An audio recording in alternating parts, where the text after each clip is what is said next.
quarta-feira, vocês me pediram, vocês perguntaram para mim sobre o autismo, se era genético ou não. E aí eu trouxe essa informação hoje para vocês. A última vez que eu tinha feito a leitura, ainda não tinham chegado a nenhuma conclusão. Só que agora já chegaram a uma conclusão, tá? Que 97% a 99% dos casos de autismo têm causa genética, tá? Sendo 81% hereditário e cerca de 1 a 3% deve ter origem ambiental. A fonte é essa que está aqui. Vai aparecer em inglês, mas vocês podem traduzir a página, que o Google ele já converte para português. E aí vocês conseguem fazer a leitura. É bem bacana esse site, tá bom? Então é só a título de curiosidade mesmo. Vocês haviam me perguntado. Continuando. Gente, hoje são uma quantidade muito grande de slides, tá? O conteúdo do edital, ele é bem extenso. Então, assim, eu peguei as partes principais para vocês conseguirem fazer a prova. Então, para vocês fazerem a associação, para saber do que está se tratando ali. Eu não me aprofundei em todos os temas, porque não dá, tá bom? Não dá tempo, não tem tempo hábil para isso. Mas eu coloquei algumas dicas aí para vocês assistirem alguns vídeos. Vamos lá. Então, a segunda lei de Mendel. Na quarta-feira, nós falamos sobre a primeira lei de Mendel, e aí eu expliquei para vocês como fazia o cruzamento genético. Hoje, nós vamos ver a segunda lei de Mendel. Essa segunda lei de Mendel, aqui onde está em negrito, os fatores para 2 ou mais características segregam-se no híbrido, distribuindo-se independentemente para os gametas, onde se combinam ao acaso. O que isso quer dizer? Por exemplo, eu sou professora de biologia e mulher. Lembra que eu tinha comentado com vocês na outra aula? Um evento, ele não depende do outro. Então, na segunda lei de Mendel, eu posso falar assim, olha, esse cachorro, ele tem o pelo preto e o olho castanho. Então, isso de ter 2 características aí, independentemente, acontecendo de forma independente, porém, combinando-se aí ao acaso. Essa é a segunda lei de Mendel. A primeira lei de Mendel, nós só vimos uma característica. E hoje a gente vai fazer bastante cruzamento genético, tá? Por isso que eu pedi para vocês pegarem o caderno. E aqui eu separei para vocês esses 2 vídeos. Como eu falei no início, não dá para se aprofundar muito, tá, gente? Em todos os tópicos do edital. Então, vocês vão acessar lá esses 2 vídeos. É do Me Salva, os 2 são vídeos do Me Salva. O nome é segregação independente e o segundo é codominância, dominância e intermediária. O que é codominância e dominância? Dominância a gente já aprendeu, que é quando uma característica domina ali sobre a outra. Fenotipicamente, igual nós já estudamos na quarta-feira, é aquela característica que nós conseguimos enxergar. A codominância é quando os 2 dominam. Então, por exemplo, eu faço o cruzamento de uma rosa branca com uma rosa vermelha. E aí eu tenho ali uma rosa cor-de-rosa. Quem dominou sobre quem? Ninguém. Elas se misturaram ali e geraram uma outra cor. Tudo bem? Eu estou olhando aqui do lado porque o meu áudio está no celular e eu consigo ver o chat pelo celular, tá bom? Alguma pergunta até aqui? Não?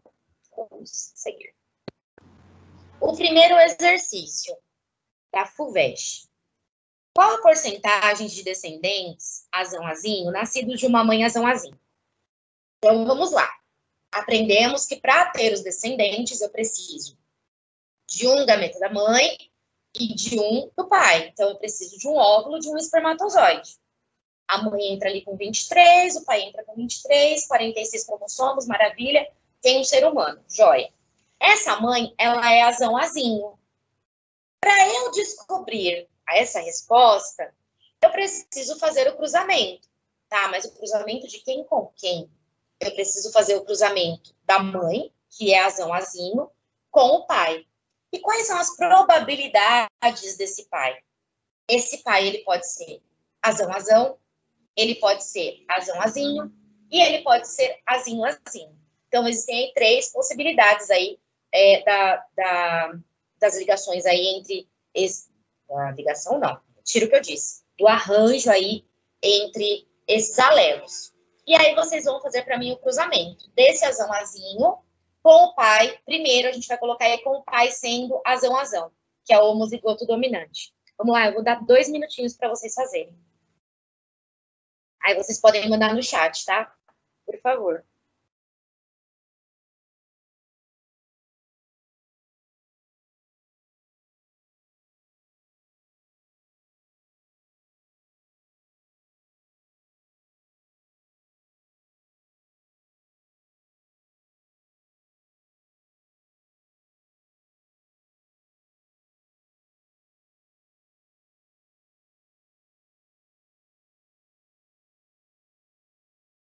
Vocês lembram como monta? Foi um dos últimos slides.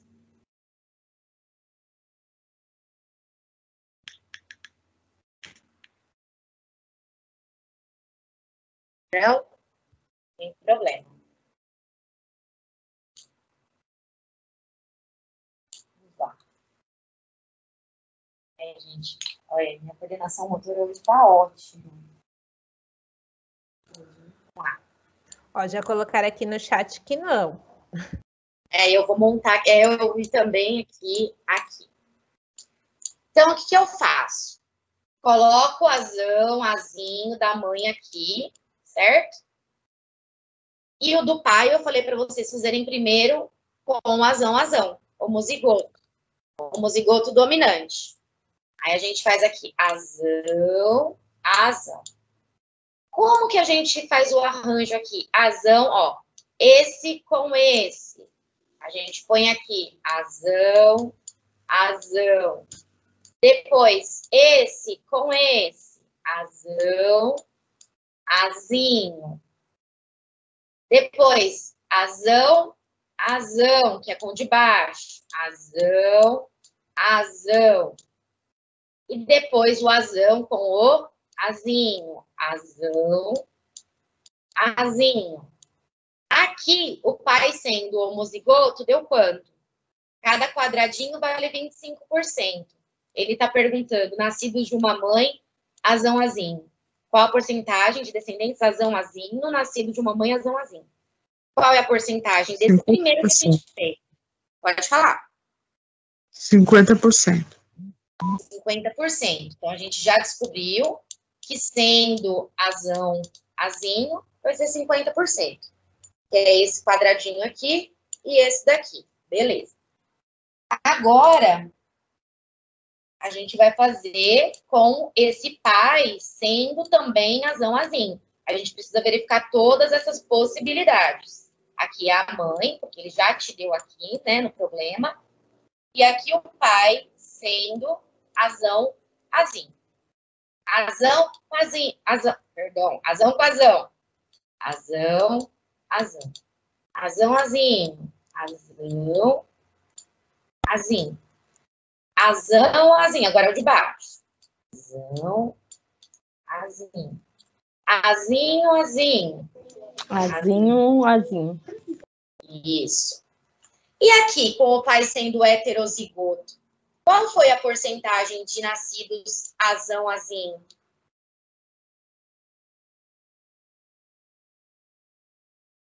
A 75. 25%. Esse último aqui não é azão, tá? É azinho, azinho. 50%.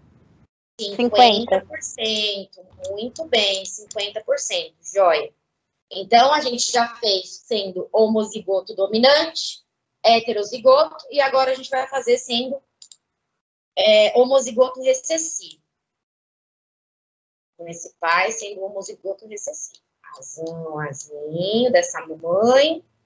E o pai sendo azinho, azinho. Azão, azinho. Azão, azinho. Azinho, azinho. Azão, azinho. Azão, azinho. azinho, azinho, azinho, azinho. Vocês estão entendendo por que eu estou fazendo essa combinação? Porque é um do pai e um da mãe. E aqui, qual que é a porcentagem? 50%. 50% também. Então, qual é a porcentagem de descendentes azão-azinho, nascidos de uma mãe azão-azinho? Fizemos todas as possibilidades, né? E aí nós já excluímos esse depende do pai, porque nós vimos que o pai aqui, sendo azão-azão, azão-azinho ou azinho-azinho, não adianta em nada aí. Não depende dele. 100%? Não também, porque a gente não achou 100% em nenhuma dos cruzamentos que nós fizemos. Não achamos 75% e nem 25%. Então, a resposta correta, letra B, 50%. É simples, tá, gente? Não é difícil, não coloca na cabeça que é difícil, é fácil. Vocês só precisam se atentar aqui, ó, na hora de fazer outro sempre esse com esse. No próximo slide, eu fiz colorido. Aline, reforça para mim a nomenclatura, por favor, de cada um. Sim, sim. Ó, pai heterozigoto é o azão-azinho. Homozigoto dominante, azão-azão. Homozigoto recessivo, azinho-azinho. Sempre, tá? A gente utiliza o homo quando for sempre a mesma letra. Aqui, ó, azão-azão. E aqui homo também, azinho-azinho. Só que esse daqui é dominante e esse daqui é o recessivo. Esse daqui é o que vai dominar. Então, se, por exemplo, a mãe é azão-azinho, para uma característica lá X, e essa característica X estiver aqui nesse for dominante, esse azinho aqui, a característica fenotípica a gente não consegue visualizar. Certo? Posso apagar aqui? Ok. Então, aqui eu coloquei bonitinho para vocês entenderem o arranjo. Azão, ó, com preto com vermelho. Azão, azinho, preto com roxo. Depois aqui, azão com azinho, roxo com vermelho. Azão, azinho, o roxo com outro roxo que está do lado de lá. Vocês entenderam isso daqui? Aqui o da mãe, aqui o do pai. Sempre separadinho aqui. Para eu fazer agora o cruzamento. Eu entendi melhor. Maravilha. Eu tinha deixado um espaço aqui para fazer com vocês, mas eu já tinha feito lá, então... Então, vamos para o próximo. O albinismo é uma herança autossômica recessiva. Autossômica que está nos genes autossomos, tá? Que não tem a ver com o sexo, se é menino ou menina. Diferente do daltonismo. O daltonismo tem relação com o cromossomo sexual, por exemplo. Aqui não. Que se caracteriza por uma ausência ou redução da produção de melanina no organismo. Aí eles colocam esse textinho, né? E aí a pergunta importa. Sabendo-se que se trata de uma herança recessiva, olha que beleza. Ele já te deu aqui que é recessivo. Então, você não vai precisar quebrar sua cabeça. Então, você já sabe que é recessivo. Então, você vai montar lá o seu probleminha e vai colocar que o azinho é uma herança recessiva. Então, se é uma herança recessiva, o azinho será uma pessoa albina. Enfim, não vou deixar isso aqui, tá muito feio. Qual a chance de uma criança nascer albina? Se seu pai for albino, olha só, então, o pai sendo albino, o pai vai ser o quê? Azão-azinho ou azinho-azinho? Azinho. Perfeito, ótimo. O pai é azinho, muito bem. O pessoal mandando aqui no chat. E aí falou assim, e sua mãe apresentar produção normal de melanina, então essa mãe, ela não tem albinismo. Então, obrigatoriamente, ela precisa ter o quê?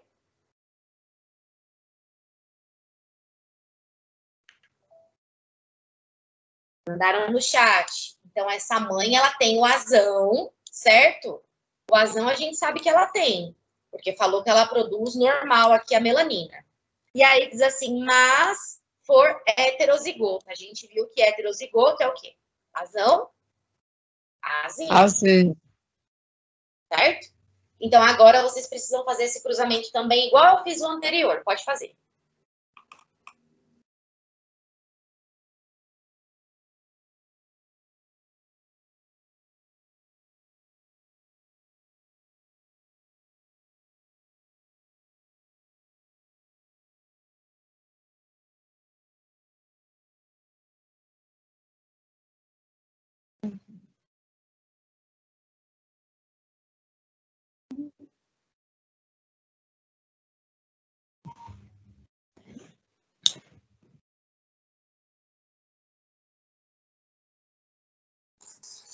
Vamos ver como ficou? Vou fazer aqui, vocês vão conferindo aí no caderno de vocês, tá?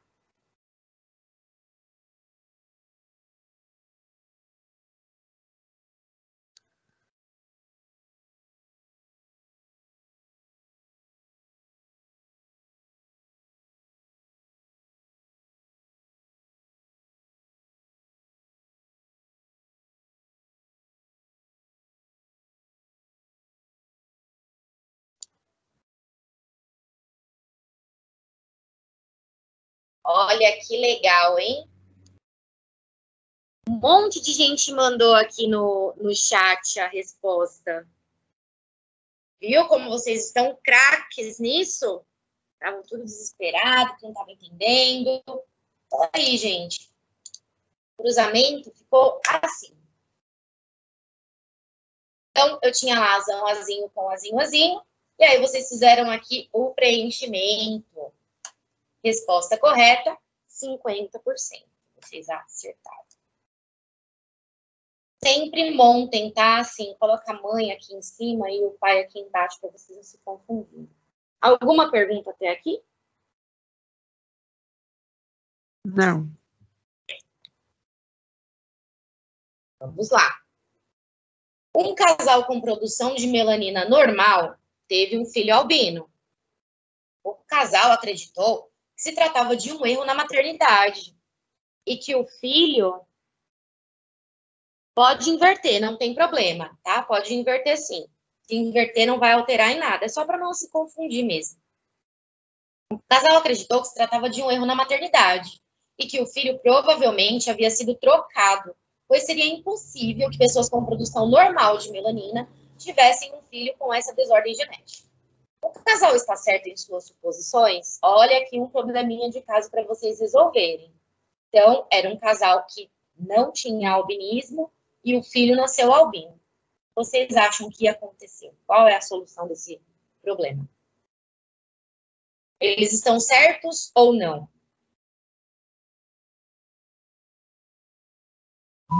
Estão certos. Não,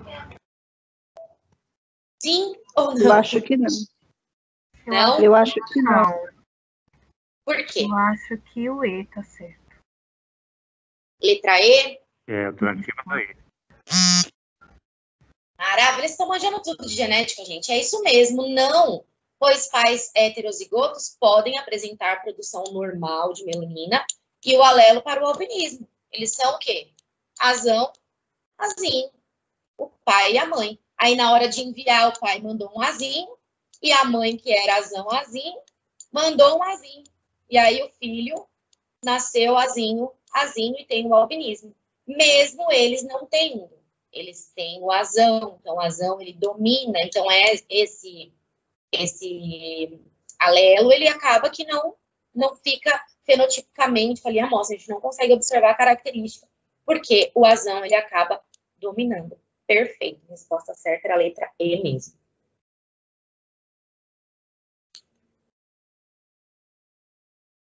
As heterozigotos para albinismo podem ter filhos albinos.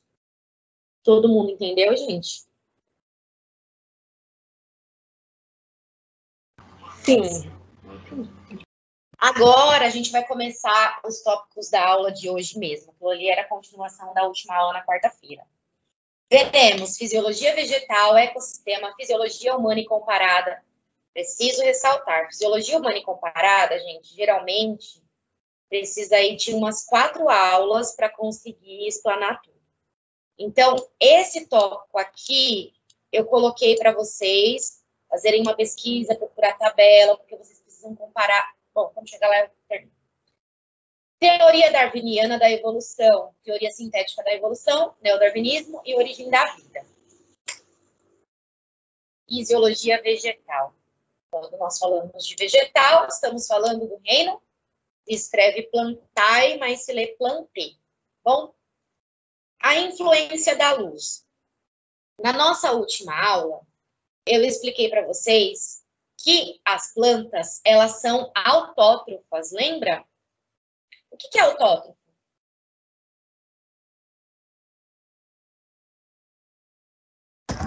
Que produz seu próprio alimento? Joia, que produz seu próprio alimento. E essas plantas, mandaram no chat também, muito bem. E essas plantas, elas, a produção do próprio alimento se chama fotossíntese, certo? Então, a fotossíntese. Só que elas precisam da luz. Então, a influência da luz nesse processo. Na ausência de luz, a planta realiza apenas respiração, consumindo oxigênio. Nossa, mas você falou que elas captavam o gás carbônico. Sim, as plantas, elas captam gás carbônico, porém, parte aí do oxigênio que ela produz, um pouquinho, ela utiliza para o metabolismo dela. Então, a planta, ela capta gás carbônico e libera o oxigênio. De dia, ela realiza tanto respiração como fotossíntese. A planta respira, tá bom? Tem uma estrutura específica, que são os estômatos, que faz com que elas respirem, elas transpirem. E vou adiantar aqui uma coisa para vocês. Falando desse processo de respiração e transpiração. Transpiração e respiração acontece na folha da planta. Então, na folha da planta acontece esse processo de transpiração. Nossa, transpiração é tipo suar, perder água? Sim.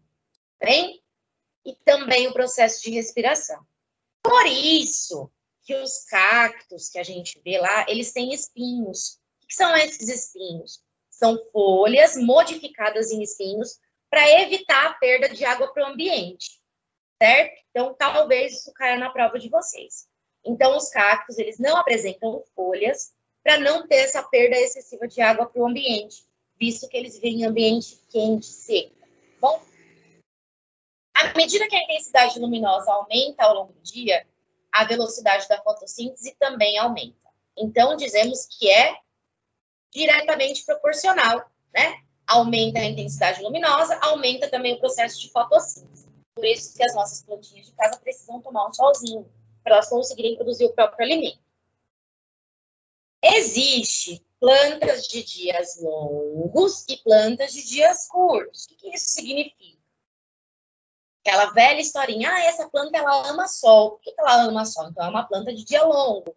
É uma planta que gosta de sol, que a taxa que ela precisa alcançar para produzir para fabricar o seu próprio alimento, para fazer a fotossíntese, é bastante. É um pico ali que ela precisa atingir. Então, nós temos essa diferença, a planta de dia longo e a planta de dia curto. Bem? O reino vegetal. Agora, a gente vai trabalhar aqui a escala evolutiva das plantas, lembrando que a gente já estudou a célula vegetal, né? Então, célula vegetal tem o quê? Tem parede celular. Só que aqui nós não estamos falando de uma planta, né? Nós estamos falando de alga. E eu falei para vocês que a alga ela não pertence mais ao reino plantê. Antigamente ficava no reino plantê, mas agora não fica mais. Ela fica no reino protista. Bom, isso daqui, gente, é uma escala evolutiva. Então, quem é o ancestral comum? Aquela alga verde, que é do reino protista, não é do plantê. E aí tem esse nome aqui, briófita, pteridófita, gimnosperma e angiosperma. É babinha, tá? A característica principal aí das briófitas, que caiu na prova passada, inclusive. As briófitas, elas são avasculares. O que é uma planta avascular? Ela não tem uma estrutura chamada xilema e floema. Esse xilema e floema é como se fosse as veias da planta, como se fossem as artérias. A gente tem o sangue, né, que percorre nossas veias e tal. Essas plantas, elas não têm. Então, o transporte de água ali que elas fazem não passa por nenhuma estrutura especializada nisso, não. Passa célula a célula. Então, essa aguinha, essa molécula de água, passa para essa daqui, que passa para outra, vai passando para outra, até chegar na planta. E por isso, essas briófitas, elas não são grandes, elas são pequenas. Vocês já devem ter visto lá no muro úmido, fica aquele tapetinho verde. Esse tapetinho verde são briófitas, são os musgos, tá? Por que na umidade? Porque eles não têm xilema e floema. Então, eles precisam da água para se reproduzir. As células elegidamentas, eles vão precisar da água para poder correr ali e fecundar, para poder se desenvolver. Então, briófitas é o primeiro grupo que nós vamos estudar. Aí, durante o processo evolutivo, apareceu as pteridófitas. As pteridófitas, quem está dentro desse grupo, são as samambaias. A samambaia, ela já é maior, né? A samambaia, ela é grande, ela tem um porte maior do que um musgo, que é aquele tapetinho verde que a gente vê no muro.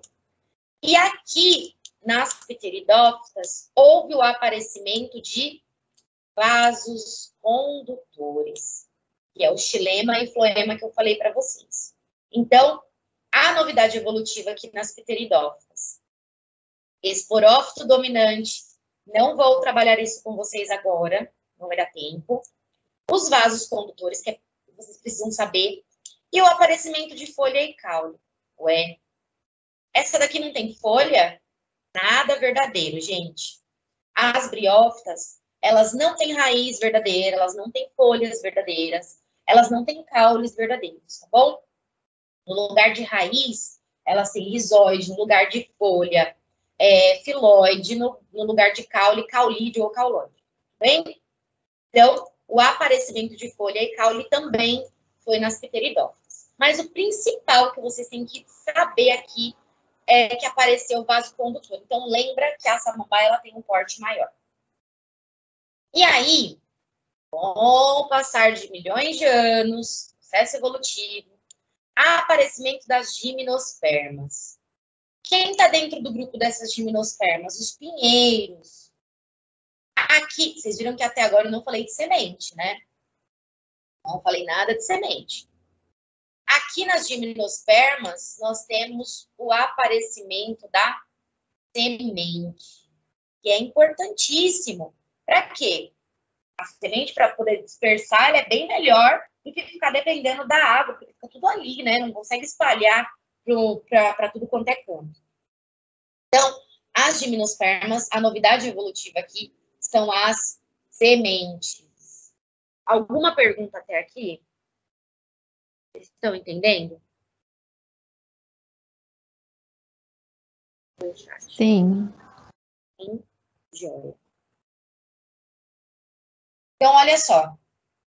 Briófita. O que eu posso falar sobre a briófita? Olha, é uma planta primitiva, não tem tecido condutor, não tem raiz verdadeira, caule verdadeiro, nem folha. Pteridófita. Opa, samambaia. Tem vaso condutor, tem um porte grande por conta disso. Gimnosperma, aparecimento de semente. E aí nós temos as angiospermas. As angiospermas, gente, elas são as mais complexas. Por quê? Importante, tá? Todo o ganho que eu tive, que essas plantas tiveram aqui, ó, apareceu o vaso condutor. Aqui nas gimnospermas eu também ainda tenho vaso condutor, tudo bem? Aqui é a novidade evolutiva, mas o vaso condutor, ele permanece. Certo? Então, esse ganho aqui, ele permanece. Aqui nas angiospermas, o aparecimento de flor e fruto. Então, a angiosperma, ela tem vaso condutor, ela tem semente e ela também tem flor e fruto. Quem sabe me responder por que é importante ter flor e fruto? Para que serve, será? Tem algumas plantas que, algumas flores que são até cheirosinhas, né? O que vocês acham?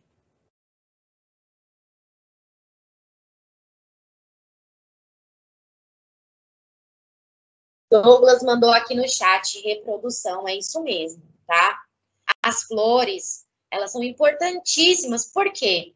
A flor, ela é bonita, ela é vistosa, ela atrai quem? Atrai insetos, que ajudam ali na polinização. O fruto, ele é docinho, e aí, aquele bichinho que pegou aquele fruto para comer, comeu, às vezes acaba ingerindo a semente, quando faz o cocô, acaba saindo ali também, e ajuda na dispersão dessa planta. Então, as angiospermas, nós dizemos que elas são as mais complexas, certo? Ela tem vaso condutor, ela tem semente, ela também tem flor e fruto. A flor que ajuda no processo de reprodução e o fruto que ajuda a proteger essa semente. Então, a semente ela não fica mais, né, solta ali, jogada. Não, ela tem agora a proteção do fruto. Tudo bem? Aqui eu coloquei, gente, mais por conta do que os slides vai para vocês, tá? Mas eu já expliquei isso daqui. Então, olha só. Plantas vasculares. O que é planta vascular? Que tem tecido vascular, né? Que tem aquelas veinhas. Tirando as briófitas, todas as outras têm. Elas também, a gente chama de planta vascular ou traqueófita. Então, se cair traqueófita na prova, é a mesma coisa que planta vascular. Apresentam tecidos especializados destinados ao transporte dos solutos que alimentam as suas células. O xilema e o floema.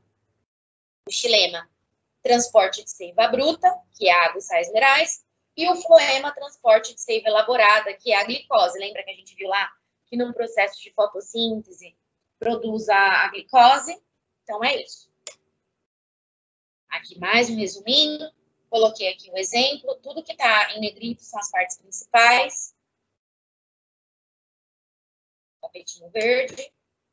As pteridófitas, samambaia, avenca e cavalinha. A gimnosperma, os pinheiros.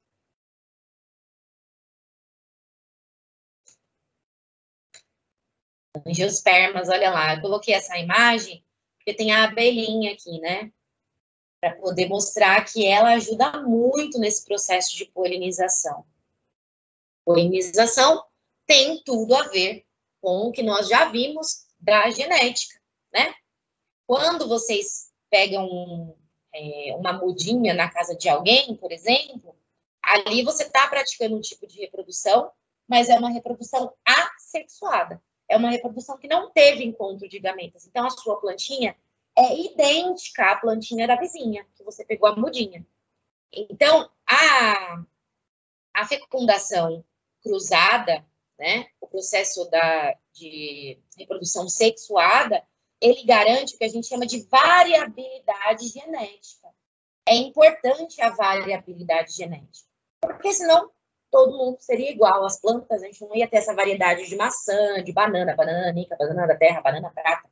Então, o que garante a variabilidade genética é esses cruzamentos que acontecem. Bom, coloquei um resuminho. Briófita avascular, pteridófita vascular, xilema, gimnosperma, semente, exemplo, pinheiro, angiosperma, flor e fruto. Isso, Alexandre, a angiosperma ela é completa. Depois a angiosperma não tem mais ninguém. A angiosperma ela é completa, tá?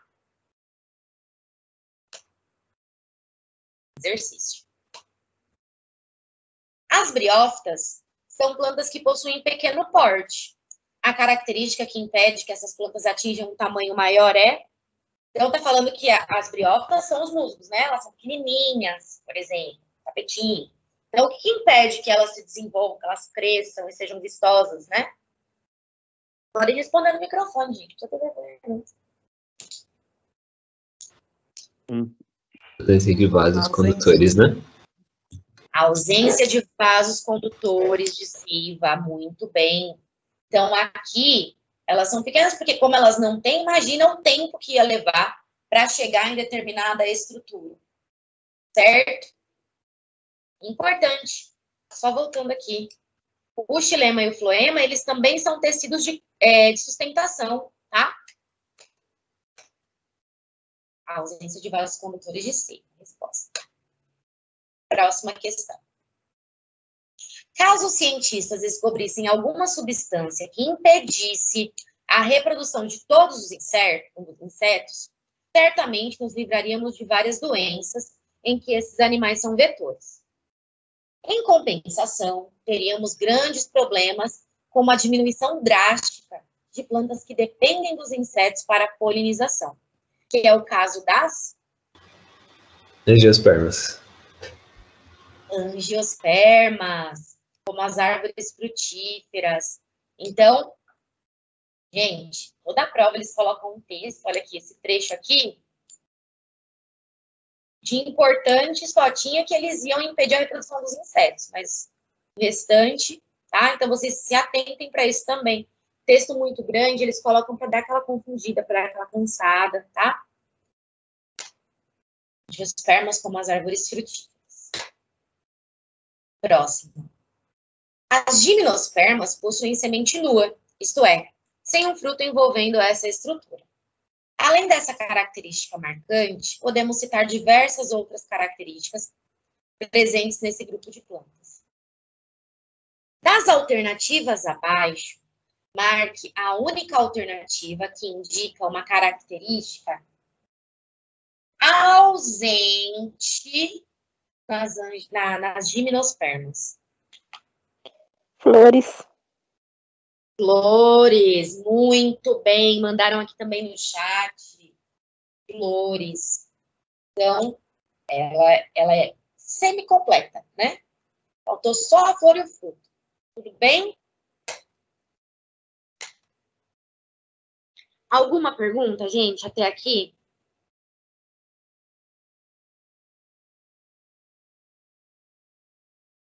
Gostando de ver.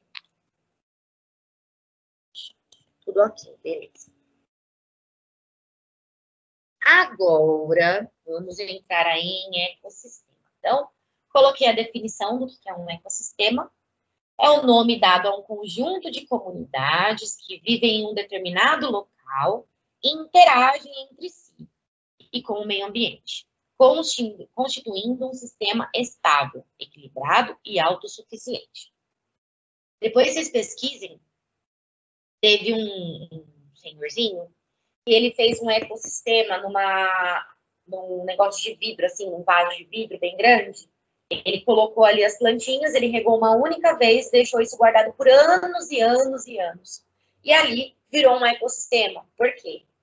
Ali tinha o processo da água, né? O ciclo da água que acontecia, porque ele já tinha regado.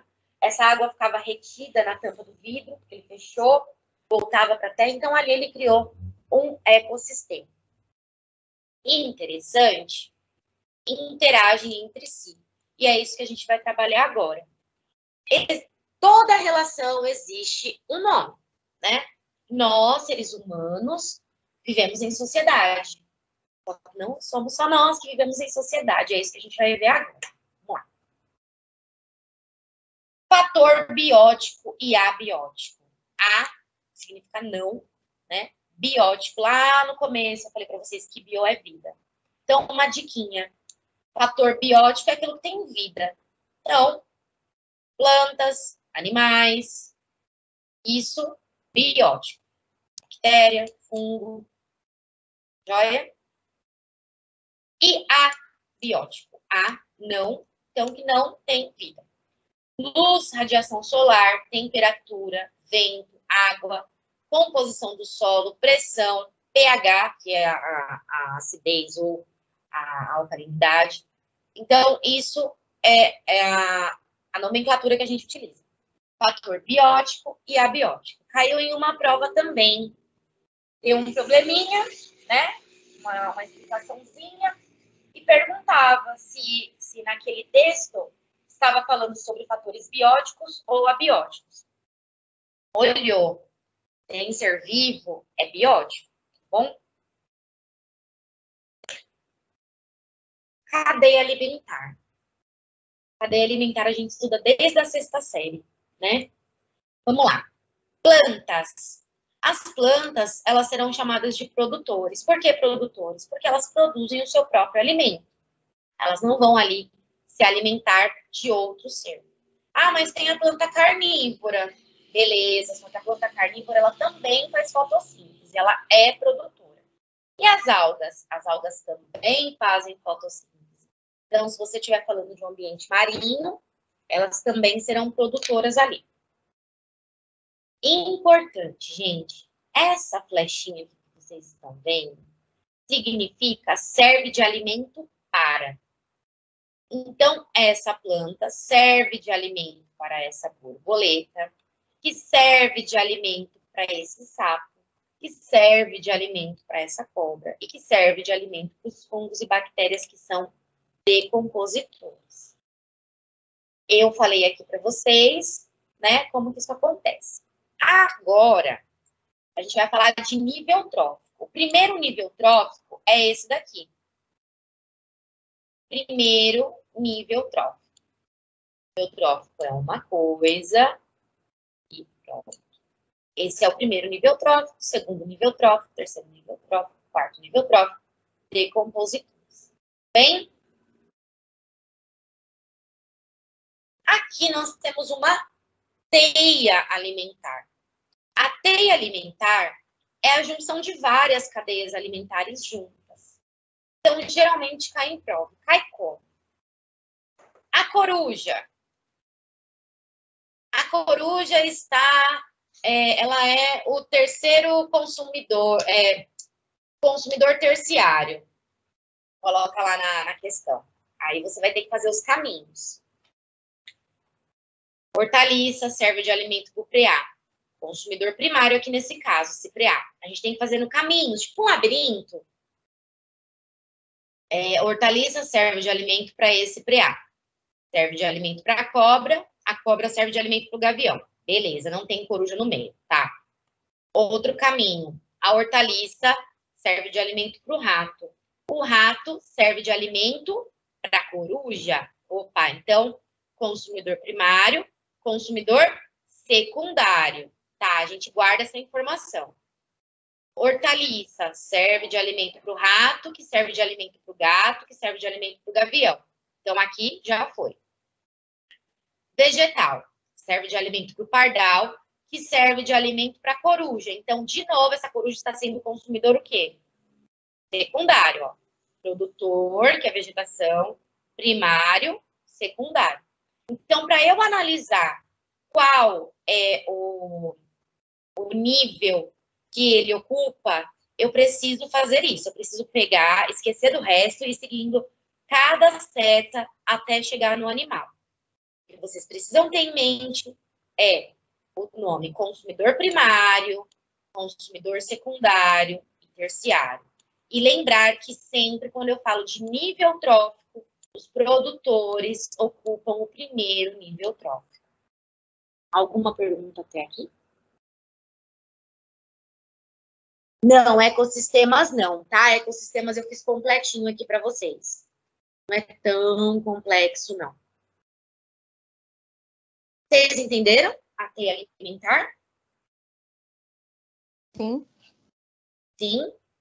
Então, para confundir, eles vão colocar uma coisa assim. E respondendo a perguntinha que eu fiz. Eu perguntei assim, a coruja vai ser o consumidor terciário nas setinhas aqui? Não. A gente viu que, ó, primário, secundário. Aqui, primário, secundário. Aqui, primário, secundário. Deixa eu ver se tem outro aqui. Ah, tem esse último aqui que eu não fiz o cereal, gente. Vamos ver do cereal. Primário, secundário. Primário, secundário.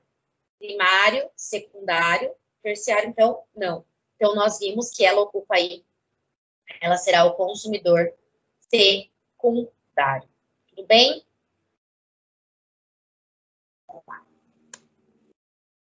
Exercício. Aline está perguntando aqui se teia alimentar é a mesma coisa que cadeia alimentar. Sim e não. Por quê? A cadeia alimentar, ela é linear, ela vai ser simples.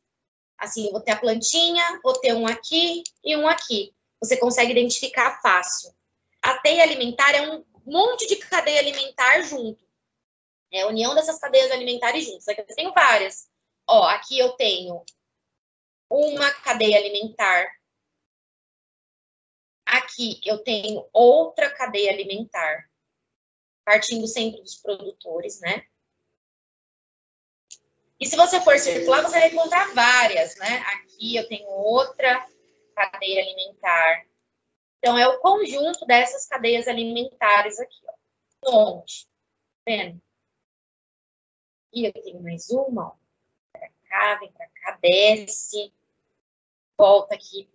Ops, volta pra cá. Então, aqui são várias cadeias alimentares juntas. Tá bom? Então, não é a mesma coisa por conta disso.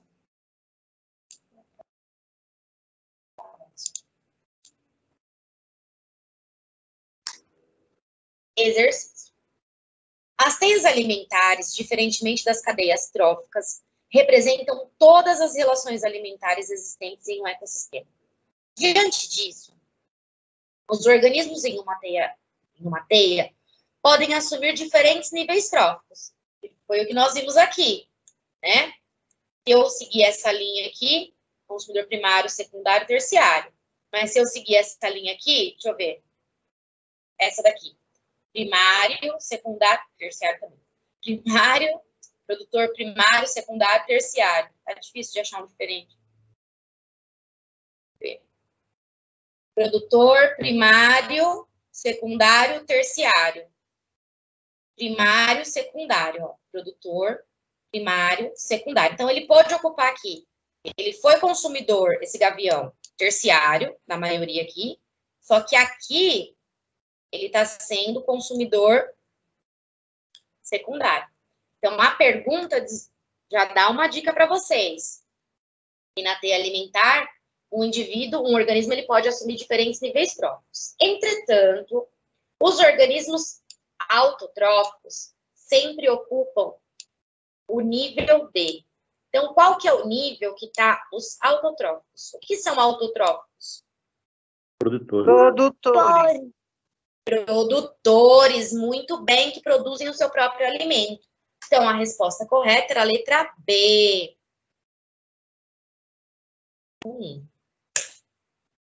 Mais um exercício. No Pantanal, plantas aquáticas servem de alimento para lambaris, pacus e capivaras. Nesse ambiente, vocês vão ter que montar, tá bom? Nesse ambiente, piranhas alimentam-se de lambaris e pacus. Já as ariranhas sobrevivem alimentando-se de pacus e piranhas. Na teia alimentar descrita no trecho acima, os organismos que ocupam 2 níveis tróficos são. Um tempinho para vocês montarem essa teia alimentar aí.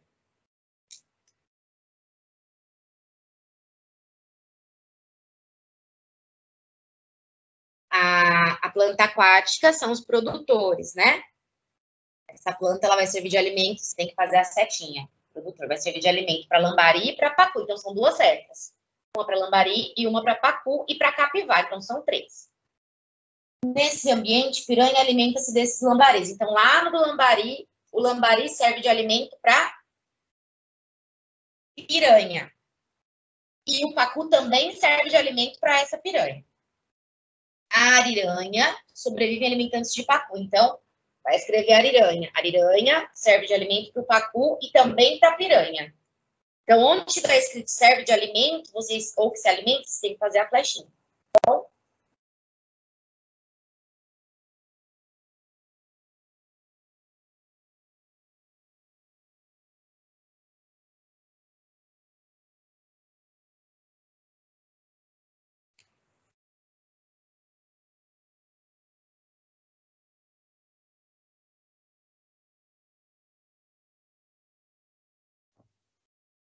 Ariranha, né?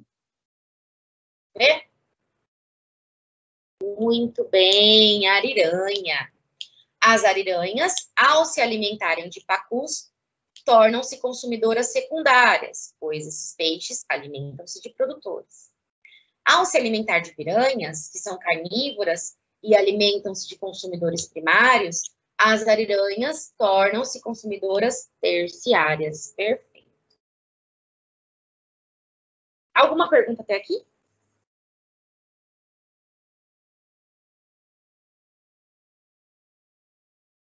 Não? Agora iremos entrar nas interações ecológicas. Gente, interação ecológica, igual eu falei para vocês no comecinho. Nós, seres humanos, entre nós, vivemos em sociedade. Então, nós trabalhamos ali, ou deveríamos pelo menos trabalhar, né? Para que tudo ficasse em equilíbrio. Então, nós vivemos em sociedade. Temos a divisão de trabalho também. Cada um faz seu trabalho, mas para um único bem comum. Primeira coisa do vocabulário, tá? Intraespecífica. Intraespecífica significa entre espécies iguais. Eu vou pôr um igual aqui. Então, nós, seres humanos, nós somos da mesma espécie, né?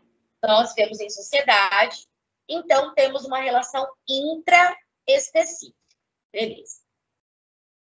Interespecífica são espécies diferentes. Então, a relação entre espécies diferentes. Um exemplo, cachorro e um carrapato. O carrapato, ele parasita o cachorro. Eles apresentam uma relação aí entre espécies diferentes. E aí temos uma definição também. Harmônica, desarmônica. Paz, né?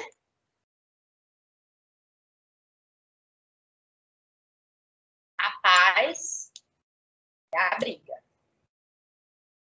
Alguns seres vivos, eles são, assim, estranhos, porque além de ser desarmônica, eles também se alimentam de um que é da mesma espécie que ele. Por isso que está dentro de intraespecífica. Deixa eu ver.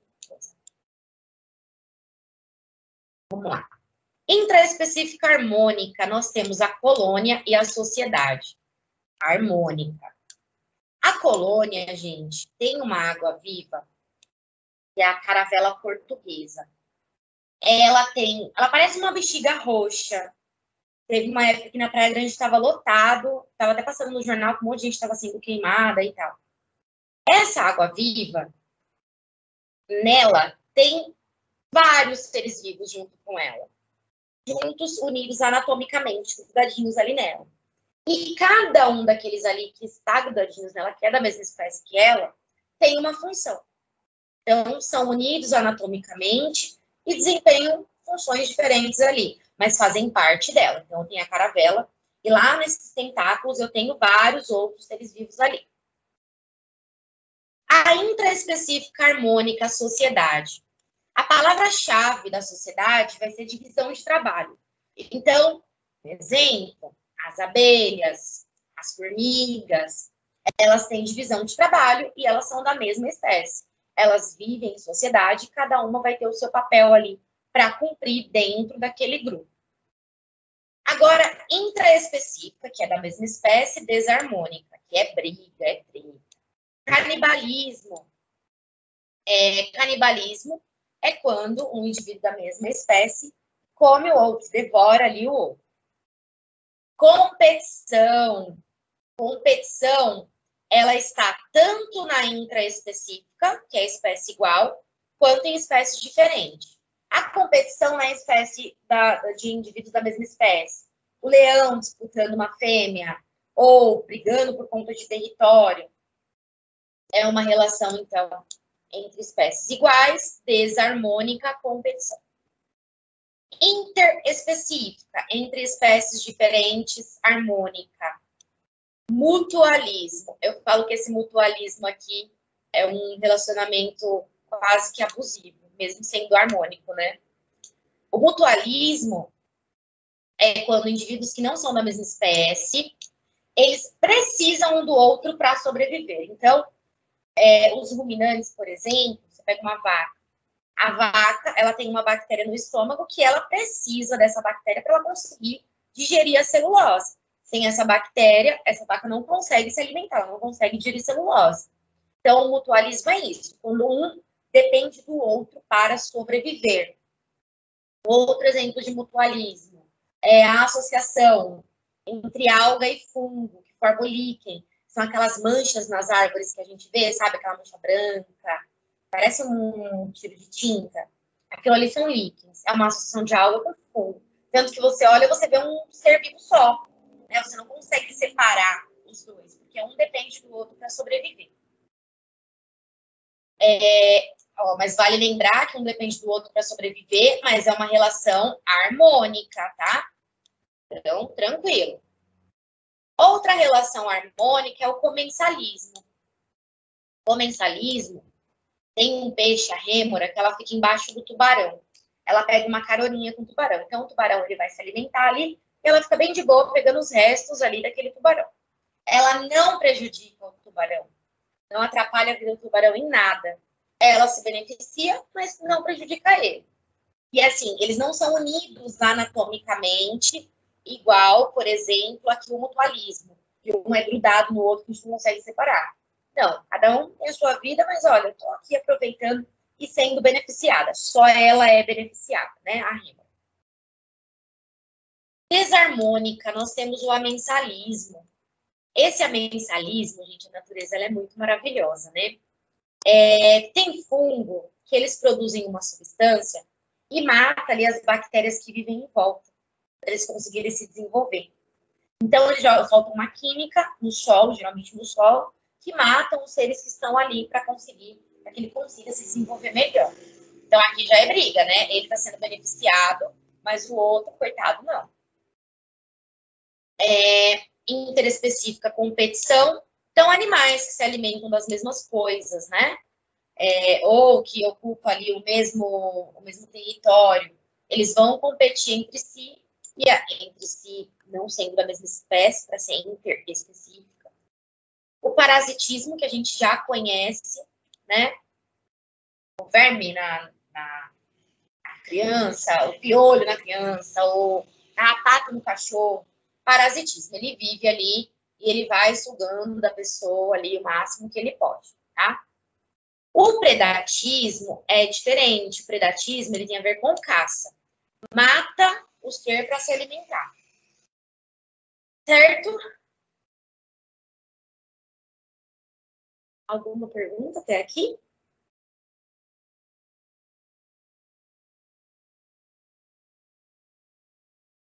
Estão me ouvindo, gente? Sim, professora. Beleza. Vamos lá. Vocabulário. Interespecífica, espécies diferentes. Intraespecífica, espécies iguais. Aqui eu coloquei tudo que eu falei agora, eu coloquei aqui escrito, tá bom? Da colônia, ó, tá em vermelho, anatomicamente associados. Coloquei o exemplo, né? Caravela portuguesa, bactérias. Tem as bactérias, a colônia de bactérias, a gente esqueci de falar. Sociedade, palavra-chave, divisão de trabalho. Canibalismo, alimenta de outro de sua própria espécie. Comensalismo, apenas um indivíduo leva vantagem, enquanto o outro é indiferente à atuação desse primeiro. A rêmora nem prejudica e nem ajuda, fica tranquilo. Decidi colocar um aqui, gente, eu gostaria que vocês pesquisassem. É a protocooperação. A protocooperação é quando um ajuda o outro. Eles não são unidos anatomicamente, são de espécies diferentes e um ajuda o outro. Por exemplo, o passarinho que come os carrapatos ali de algum bovino, ou a ave palito que vai lá no dente do jacaré e se alimenta do restinho de carne ali. O jacaré está se beneficiando, né, porque está tirando aquela carne que está liquidada, e o passarinho também. Lá no caso do passarinho que se alimenta dos carrapatos do bovino também. Ele está se alimentando e aquele bovino está também levando vantagem. Então, na protocooperação, os dois acabam aí levando uma vantagem. O mutualismo. Mutualismo, ó, associação obrigatória entre dois organismos de espécies diferentes e os dois se beneficiam, então não vive sem o outro. O amensalismo que eu expliquei para vocês também. Olha lá, o fungo que produz substância antibiótica que inibe o crescimento de bactérias. Exercício. Quando temos organismos da mesma espécie que trabalham unidos para o bem do grupo, temos um tipo de relação intraespecífica harmônica. Os agrupamentos que se caracterizam por possuírem divisão de trabalho, sistema de classes e indivíduos que apresentam relativa independência e mobilidade, recebem o nome de... Podem responder no microfone. Sociedade. Sociedade. Sociedade, gente. Olha a palavrinha-chave, né? Divisão de trabalho. Falou de divisão de trabalho. Ele ainda fala mais, né? Ó, independência. Deixa eu não ver a abelha uma voando grudada na outra, não. Cada uma tem a sua vida ali, mas sempre trabalhando para o bem do grupo. Alguma pergunta até aqui? Não, professora. Não, tranquilo, por enquanto. Agora vamos falar de Darwin. Eu sempre começo falando isso, tá? Quando a gente fala de evolução, é muito comum as pessoas associarem ao macaco virando homem. Charles Darwin, ele não disse isso, bem? Não é, em momento nenhum das suas pesquisas, é que um macaco vai virar homem. Vamos lá. Evolução, vocês vão ver que tem a ver com a seleção natural. Que é a seleção natural? O ambiente, ele vai selecionar. Um exemplo. Adianta você ser um bom corredor se você estiver numa situação em que você precisa ser um bom nadador? Não. Por mais que você seja bom em correr, mas o ambiente está exigindo que você seja um bom nadador. Se você não for um bom nadador, você vai morrer naquela situação ali daquele ambiente. Então, a seleção natural é isso. É o ambiente selecionando quem vai ficar. Vocês já devem ter ouvido falar assim, olha, não pode tomar antibiótico à torta e à direita, porque senão essas bactérias elas ficam resistentes. Essa afirmativa tem duas análises, tá? Tem a análise de Lamarck. Em Lamarck ele dizia assim, olha, o ambiente muda a pessoa. Então, por exemplo, aquela bactéria ficou forte por causa do ambiente. Ela foi obrigada a ficar forte por conta daquele ambiente. Já no caso de Darwin, Darwin diz o quê? Olha, ali tem várias bactérias. Quando você toma um antibiótico sem necessidade, você mata as bactérias que não são muito resistentes, elas morrem, mas as bactérias resistentes, elas são selecionadas. Elas resistiram àquele antibiótico. E aí, o que vai acontecer? Elas vão começar a cruzar ali entre si, vai começar a troca de material genético, e elas vão ficando sempre mais fortes. Não seriam mais fortes, mas o ambiente que você colocou essas bactérias, enquanto você tomava um antibiótico sem necessidade, fez com que as que não conseguiam se adaptar ali, morreram, e as que são fortinhas ficaram. Então, você acaba selecionando as mais fortes. Então, Darwin, ele traz muito isso, da questão do ambiente estar selecionando. Então, quando a gente fala de evolução, nós estamos falando de que o ambiente, ele seleciona os que são melhores adaptados, ou seja, os que já são melhores adaptados àquela situação. E aí, como eles já são melhor adaptados àquela situação, eles vão cruzando entre si e vão ficando cada vez mais evoluídos. Aqueles que vão passando por circunstâncias e não conseguem sobreviver, opa, morre, fica o que tem a característica melhor para aquele ambiente, melhor adaptado, e assim vai indo, certo? Então, é importante, não estamos falando aqui que Darwin falou que o homem vira macaco, não é isso, tá bom? Não é dormiu macaco vira homem, não é, tá bom? Quando a gente fala de evolução, a gente fala de milhões de anos. Então, não tem como um descendente viver na mesma época que o seu ancestral. A mesma coisa a gente viver na mesma época que o nosso tataravô. Eu tô falando aí de milhões de anos. Bem? Alguma pergunta até aqui? Dessa introdução?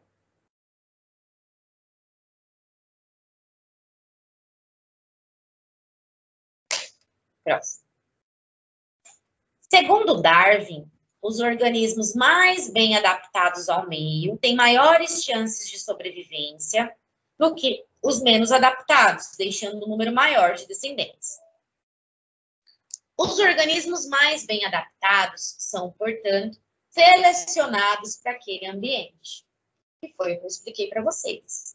Então, Darwin ele tem uma frase que diz assim: não são os mais fortes que sobrevivem, mas os que melhor se adaptam às mudanças. Isso é verdade.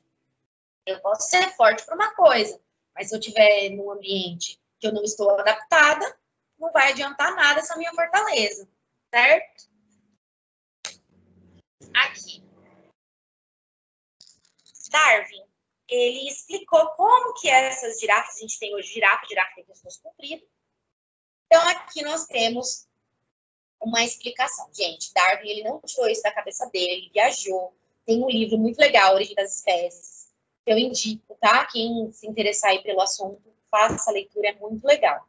Inclusive, ele veio aqui no Brasil. Darwin, ele explicou o quê? Não vou fazer a leitura, eu vou explicar. Ele explicou que, olha, nesse ambiente tinha tanto girafa de pescoço curto, quanto girafa de pescoço longo.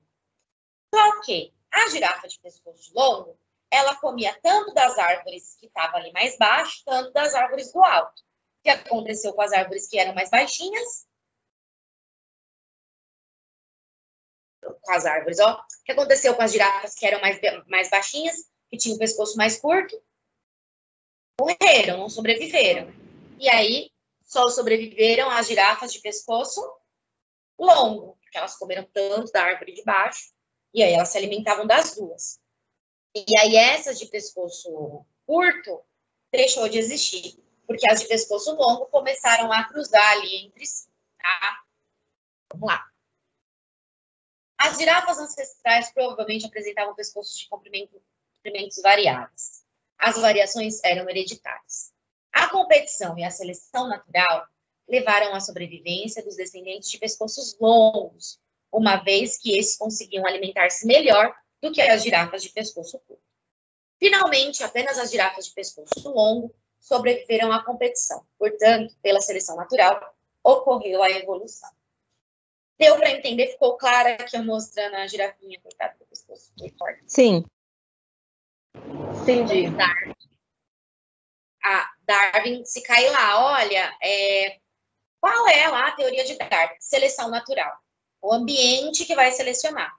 Gente, não é o indivíduo que muda por causa do ambiente. Não é isso.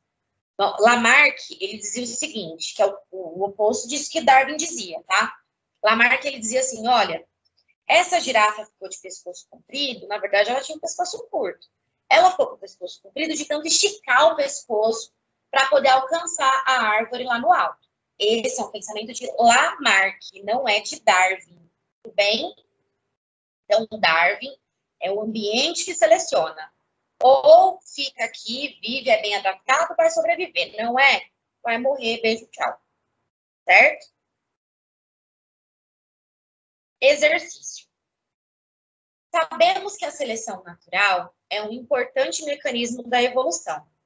De acordo com essa teoria, podemos afirmar que... Aí ele começa, a letra A. Os organismos mais fortes de um ambiente sobrevivem. B. Os organismos vivem em uma luta constante pela sobrevivência. Assim, somente o melhor predador sobrevive. C. Os organismos mais aptos sobrevivem e reproduzem-se. D. Os organismos mais aptos morrem e os mais fortes sobrevivem. E. Os organismos que apresentam melhores técnicas de luta sobrevivem. Qual que vocês acham que é? C. Assim. C. C. Letra C. Os organismos mais aptos sobrevivem e reproduzem-se. Eles sempre colocam dos mais fortes, porque a gente está tão acostumado a achar que o mais forte é o que vence, que na hora, né? Mas não é o mais forte, tá, gente? Esquece isso. É o mais apto, ou que melhor está adaptado. Essa é a palavra-chave, então, de Darwin. Turma, agora, a fisiologia comparada dos invertebrados que eu falei para vocês lá no começo, né? O que é uma fisiologia comparada? Eu comparo o filo porífera, o filo quinidária, o filo plateuminto, nemateuminto. Comparo todos esses invertebrados em que? Comparo a digestão, comparo a circulação, comparo a locomoção, a respiração. Então, assim, não dá para abordar isso com vocês hoje. É humanamente impossível, tá? Então, eu coloquei aqui uma tabela para vocês entenderem o que eu estou falando. Então, aqui, a esponja. Isso daqui é reino animal, tá? Estamos falando de reino animal. A esponja marinha, a nutrição dela é intracelular. Lembra que eu falei lá naquela organela? Lembra qual é? O lisossomo, que faz digestão intracelular. Então, as esponjas utilizam bastante essa organela. A respiração da esponja marinha, cutânea direta. A circulação, não tem excreção, ausente. Quinidários. Quinidários, turma, são as águas vivas, tá bom? A água viva, aquela que a gente vai pra praia, queima e tal, e na gente causa queimadura, mas ela utiliza essa toxina para poder paralisar os peixes. Coitadinha, queima a gente, mas é por engano, não é porque ela quis. Então, água viva, hidra, enfim, possuem uma cavidade digestória com apenas uma abertura, boca, tubo digestório incompleto. Então, quinidário, tubo digestório incompleto, ou seja, só tem boca. Para ter um tubo, para ser completo, precisa ter boca e ânus. Teve boca e ânus, é completo, tá? A respiração cutânea direta, circulação ausente, excreção ausente. Plateuminto. Plateuminto são os vermes de corpo achatado, tá? Planárias, tênias e esquistossoma. Tênia causa ateníase. É uma doença que vocês podem conhecer como a famosa solitária, né? A tênia, nós temos aí, pode ser ateníase ou pode causar cisticircose. O esquistossomo, que é o que causa esquistossomose, que é a famosa barriga d'água, né? Então, está dentro aí desse grupo de plateumintos. Na verdade, a gente chama de filo. Possui uma cavidade digestória com apenas uma abertura, boca. Então, também tubo digestório incompleto. Excreção pelas células flama. Nemateuminto. Qual que é a diferença de plateuminto e nemateuminto? Plateuminto é um verme de corpo achatado. Nemateuminto é um verme de corpo alongado. Ele é cilíndrico. Bom? Lombriga, ancilóstomo, larva migrans, filária, oxium. Aqui nós temos o aparecimento do quê? Tubo digestório completo. Tem boca e ânus. Respiração cutânea, ausente, excreção. Há uma célula grande ou par de células alongadas em forma de saco. Beleza. Anelídeo. São minhoquinhas, sanguessugas e poliquetos. Poliquetos, eles são marinhos, tá bom? Se fossem umas minhoquinhas aí marinhas. Tubo digestório completo, então tem boca, ó, ele não é completo porque tem boca, faringe, esôfago, intestinianos, não, ele é completo porque ele tem boca e ânus. Tá? Esse pessoal aqui do meio é para mostrar que tem aí uma complexidade maior. A respiração dessas minhocas, cutânea indireta, e nos poliquetas existem as brânquias. Olha que bacana, né? Ai, gente. Olha que bacana. Eu não tinha circulação nem no porífero, nem no quinidário, nem no plateuminto, nem no nemateuminto. Mas no anelídeo eu tenho essa circulação fechada. O que é a circulação fechada? O sangue ele corre sempre no interior dos vasos. excreção por nefrídeos ou metanefrídeos. Moluscos, caracol, caramujo, polvo, lula, lesma, tubo digestório completo. Os moluscos aquáticos têm respiração branquial e nos terrestres uma câmara que funciona como pulmão. Um molusco terrestre, gente, caracol e caramujo, caiu isso numa prova, inclusive, na FUVEST. Caracol e caramujo são moluscos terrestres, tá? A circulação ela é aberta e lacunar. Então, olha só. Isso, gente, quando eu falo, são nos moluscos em geral. Mas nos cefalópodes é fechada. Essa circulação é fechada. Cefalópode, nós temos o exemplo aqui, polvo, lula, tá bom? Artrópode. Artrópodes são aqueles que apresentam o esqueleto de quitina. E olha que eu nem falei da estrutura do corpo, né? De proteção, mas vamos lá. Os artrópodes apresentam um exoesqueleto de quitina. Aqui a gente está falando de invertebrados, hein? Ó. Invertebrados não apresentam coluna vertebral. Os artrópodes, eles apresentam um exoesqueleto, que é um esqueleto externo. É o famoso CREC. Né? Quando a gente mata uma barata, a gente escuta aquele CREC, aquilo ali é o exoesqueleto feito de quitina que eles apresentam. Cuidado, tá? Aranha está dentro de aracnídeo. Aranha não é inseto. Aranha é um artrópode. Dentro de artrópode, a gente tem insetos, aracnídeos, crustáceos, miriápodes e quilópodes, que não está aqui. Mas a aranha, todo mundo chama aranha de inseto. Aranha não é inseto. Tá bom? Nutrição. Tubo digestório completo, tem boca e ânus. A respiração dos insetos será traqueal e branquial nos crustáceos. Circulação aberta, também não tem nenhuma, ou lacunar, tá? A gente chama de aberta ou lacunar. Então, não tem aí veia, artéria, nada disso. A excreção, isso é importante vocês saberem, tá? A excreção nos insetos, aqui, ó, túbulo de Malpighi, nos insetos não, nos artrópodes. Então, a excreção é pelo túbulo de Malpighi. Equinodermos, estrela do mar, ouriço, pepino do mar, tubo digestório completo, brânquias, a movimentação. Vamos lá. Tem uma estrutura, tá aqui, achei.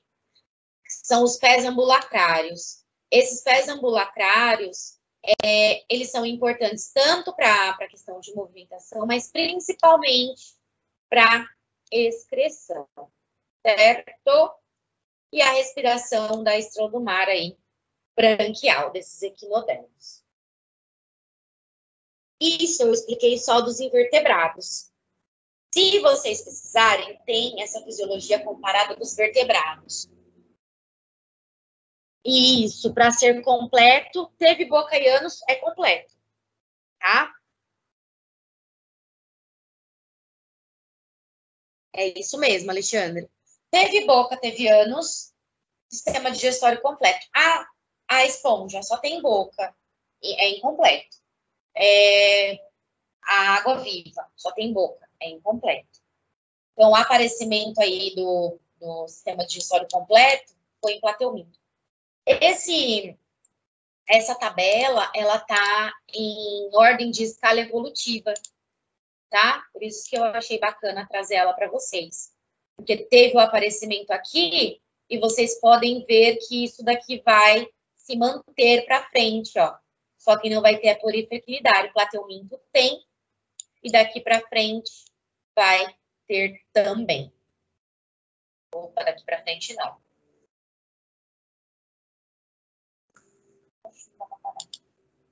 É Nemateuminto. Aqui.